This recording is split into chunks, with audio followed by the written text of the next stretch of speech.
Bir adamın 5 til bilgeni бұл керемет емес. 11 жыл мектепте, 5 жыл университетте, 3 жыл колледжде оқып тұрып, бір дағы тіл білбей шығышы студенттердің. Бұл әлбетте өте қызық. Өте қызық, урматтуу мекендешим. Бүгін чөйрөбүздү қарасақ, ооруканалар көбөйдү, бирок шифаханалар азайды. Шифа жоқ. Аптекалар толтура, бирок шифа жоқ. Оорукчандар өтө көп, урматтуу мекендешим. Аптекалар көчө сайын, магазиндерден дагы көбүрөөк, бирок өтө оорукчандар дагы көп. Ошол эле учурда бир таттууну чыгарат, таттуу чыгарган завод нени чыгарат? Дары дагы чыгарат.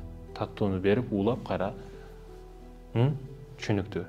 Көчөлөрүбүз кеңейди, урматтуу мекендешим, бирок жан дүйнө тарайды. Пешоходдор чоңоюп атат, асфальттар курулуп атат, бирок жан дүйнөбүз тарайып атат, тарайгандан тарайып кетип атат. Адамдардын пейили бузулуп атат, урматтуу мекендешим. Чындыгында сүйлөшүү мүмкүнчүлүгү өтө көбөйдү. Интернет дейсизби, WhatsApp дейсизби, Telegram дейсизби, өтө көп. Сүйлөшүү жолдору өтө көп.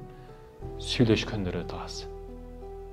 Мурда телефон неме деген болбосо дагы сөрүдө алакыбал суроо, жакынга барып келүү, тууган урук дегени, бир студент кокус бир жерге барып кетсе, же армиядан келсе, кошуналар келип чогулуп күтүп алышы, бул бүт бардыгы сүйлөшүү деген өтө көп эле, өтө жакшы эле. Мамиле деген өтө жакшы эле. Бүгүн сүйлөшүү, мамиле кылууга шарттар өтө көбөйдү, бирок сүйлөшкөндөр, мамиле кылгандар азайды. Тескерисинче бири-бириге душмандар көбөйүп атат. Бири-бирин чукугандар көбөйүп атат. Бири-бириге зулумдук кылгандар көбөйүп атат. Сүйлөшүүлөр, жылуу мамиле жоголду, урматтуу мекендешим. Чындыгында высети онлайндар көп.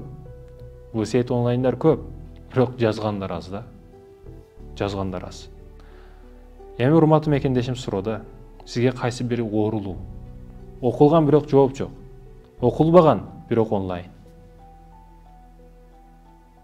Чындыгында урматтуу мекендешим, бүгүн абалыбыз оорлошкондон оорлошту.